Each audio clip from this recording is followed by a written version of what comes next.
खबर शामिल करते हैं। अल रियाद सऊदी अरब से सऊदी हुक्मरान ओवरसीज़ पाकिस्तानियों के साथ खसूसी ताउन करते हुए ओवरसीज़ के कारोबार ये कामयाबी के लिए कोशियाँ हैं। 32 साल से रियाद में एल्युमिनियम का कारोबार कर रहा हूँ, इंशाअल्लाह का इजहार मरूफ बिजनेसमैन चौधरी मोहम्मद सरवर ने anchor person Hasan Abbas Bukhari, doctor Shahid Imran Chaudhry Ashraf से अपने ऑफिस में गुफ्तगू करते हुए किया। इनका कहना था कि अब सऊदी हुक्मरान हम ओवरसीज़ से खसूसी ताउन करते हैं।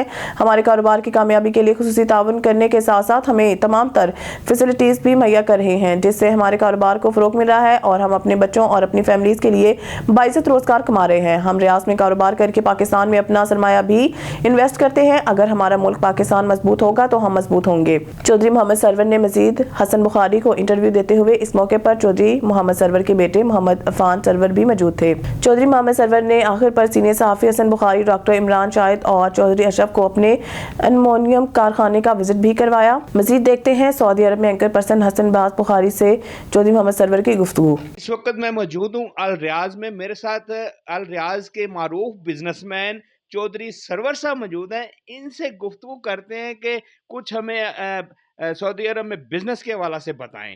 जी चौधरी साहब की हाल है ਤੁਹਾਡਾ? जी अल्लाह दी रहमत जी अल्हम्दुलिल्लाह चौधरी साहब ठीक कदों ठाक ਦੇ खरी सेट होए जी? जी अल्हम्दुलिल्लाह 92 ਦਾ मैं आया जी सऊदीया च। ਹਾਂਜੀ हाँ जी काफ़ी देर हो गई, तकरीबन तो कोई 32-33 साल हो गए। ਤੇ ਚੌਧਰੀ ਸਾਹਿਬ ਤੇ ਇੱਥੇ ਬਿਜ਼ਨਸ ਕੀ ਆਈਟਮ ਤਿਆਰ ਕਰਵਾਉਂਦੇ ਹੋ ਔਰ ਕਿਸ ਤਰ੍ਹਾਂ ਚੱਲ ਰਿਹਾ ਹੈ? ਇਹ ਨਹੀਂ ਸਾਡਾ ਤੇ ਕੰਮ ਹੈ ਜੀ ਆ ਖਿੜਕੀਆਂ ਵਿੰਡੋ ਵਗੈਰਾ ਦਾ ਹੀ ਕਰ ਰਹੇ ਹਾਂ ਅਸੀਂ, ਐਲੂਮੀਨੀਅਮ ਦਾ ਜੀ ਗਲਾਸ ਦਾ ਐਲੂਮੀਨੀਅਮ ਦਾ ਸਾਡਾ ਕੰਮ ਹੈ ਜੀ। ਜੀ ਜੀ ਤੇ ਇਹੀ ਕਰ ਰਹੇ ਹਾਂ ਕਾफ़ी ਅਰਸੇ ਤੋਂ ਅਲਹਮਦੁਲਿल्लाह। ਤੇ ਚੌਧਰੀ ਸਾਹਿਬ ਦਾ ਕਾਰਖਾਨਾ ਹੈ ਜਾਂ ਕੀ ਸ਼ੌਪ ਵਗੈਰਾ? ਹਾਂਜੀ ਸ਼ੌਪ ਵਰਕਸ਼ਾਪ ਤੁਸੀਂ ਕਹਿ ਸਕਦੇ ਆ ਜੀ। ਅਸੀਂ ਐਲੂਮੀਨੀਅਮ ਖਰੀਦਨੇ ਆ ਜਨਾਬ ਪਹਿਲਾਂ ਸਟੋਰ ਤੋਂ, ਉਹਨੂੰ ਲਿਆ ਕੇ ਸਾਇਦ ਲਿਆ ਕੇ ਉਹਦਾ ਕੱਟ ਕੇ ਬਣਾ ਕੇ ਤੇ ਮਤਲਬ ਕਿ ਫਿਰ ਫਿੱਟ ਕਰਕੇ ਆਈਦਾ। ਚੌਧਰੀ ਸਰਵਰ ਸਾਹਿਬ ਜਿਸ ਤਰ੍ਹਾਂ ਆਪਣੇ ਪਾਕਿਸਤਾਨ ਵਿੱਚ ਬਿਜ਼ਨਸਮੈਨ ਮਸਾਇਲ ਦਾ ਸ਼ਿਕਾਰ ਹੈ, ਇੱਥੇ ਕੀ ਸੂਰਤ ਹਾਲ ਹੈ? ਸਊਦੀਆ ਦੀ ਗਵਰਨਮੈਂਟ ਤੁਹਾਡੇ ਨਾਲ ਤਾਮਨ ਕਰ ਰਹੀ ਹੈ? ਜੀ ਅਲਹਮਦੁਲਿल्लाह ਸਊਦੀਆ ਦੀ ਗਵਰਨਮੈਂਟ ਬਹੁਤ ਅੱਛਾ ਤਾਵਨ ਕਰਦੀ ਹੈ ਅਜਨਬੀਆਂ ਦੇ ਨਾਲ, ਖਾਸ ਕਰਕੇ ਜਿਹੜੇ ਲੀਗਲ ਮਤਲਬ ਕਿ ਕੰਮ ਕਰਦੇ ਨੇ ਇੱਥੇ। ਜਿਹੜੇ ਅਨਲੀਗਲ ਲੋਕ ਆ ਉਹ ਪਰੇਸ਼ਾਨ ਕਰਦੇ ਆ, ਜਿਹੜੇ ਲੀਗਲ ਲੋਕ ਆ ਉਹਨਾਂ ਨੂੰ ਵੀ ਉਹ ਪਰੇਸ਼ਾਨ ਕਰਦੇ ਆ। ਅਨਲੀਗਲ ਲੋਕ ਜਿਹੜੇ ਆ ਤੁਸੀਂ ਦੇਖਦੇ ਹੋ ਹੁਣ ਹਾਲਾਤ ਜਿਹੜੇ ਆ ਪਾਕਿਸਤਾਨ ਦੇ, ਉੱਥੇ ਤੁਸੀਂ ਕਾਰੋਬਾਰ ਕੋਈ ਵੀ ਕਾਰੋਬਾਰ ਕਰੋ ਤੇ ਉਹਦਾ ਕੋਈ ਇਨਪੁਟ ਕੋਈ ਨਹੀਂ ਹੈ ਉਸ ਦੀ ਨਾ। ਔਰ ਅਲਹਮਦੁਲਿल्लाह ਇੱਥੇ ਅੱਲਾਹ ਪਾਕ ਨੇ ਰੋਜ਼ੀ ਦੇ ਵਿੱਚ ਬਰਕਤ ਬਹੁਤ ਰੱਖੀ ਹੈ। ਇੱਥੇ ਸ਼ੁਕਰ ਅਲਹਮਦੁਲਿल्लाह ਇੱਥੇ ਜਨਾਬ ਅੱਲਾ ਅਸੀਂ 32-33 ਸਾਲ ਤੋਂ ਰਹਿ ਰਹੇ ਹਾਂ ਤੇ ਬੜੀ ਅੱਲਾ ਦੀ ਰਹਿਮਤ ਹੈ।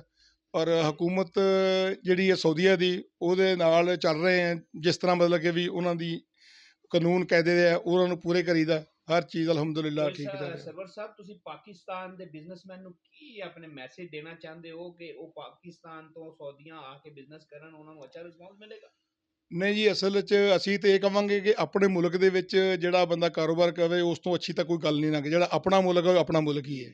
ਲੇਕਿਨ ਇਹ ਪ੍ਰਦੇਸ਼ ਆ ਸਊਦੀਆ ਹੈ ਠੀਕ ਆ, ਇੱਥੇ ਰਿਜ਼ਕ ਹੈ, ਅੱਲਾਹ ਪਾਕ ਨੇ ਰਿਜ਼ਕ ਰੱਖਿਆ ਬਹੁਤ। ਅਗਰ ਕੋਈ ਬੰਦਾ ਮਤਲਬ ਕਿ ਵੀ ਇਹ ਰੱਖਦਾ ਖੁਆਇਸ਼ ਰੱਖਦਾ ਬਿਜ਼ਨਸ ਕਰਨ ਦੀ, ਔਰ ਇੱਥੇ ਬਿਜ਼ਨਸ ਬਹੁਤ ਅੱਛਾ ਬਿਜ਼ਨਸ ਆ, ਕੋਈ ਵੀ ਕਰ ਲਓ ਤੁਸੀਂ, बिजनेस बहुत अच्छा है।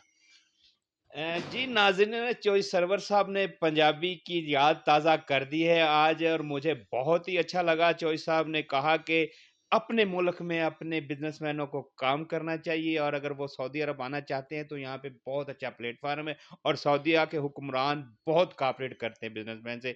कैमरा टीम के साथ हसन बुखारी, अल रियाज न्यूज़ स्टूडियो से फिर वक्त के लिए इतना ही। मज़ीद न्यूज़ अपडेट के लिए देखते रहिए सियासत न्यूज़।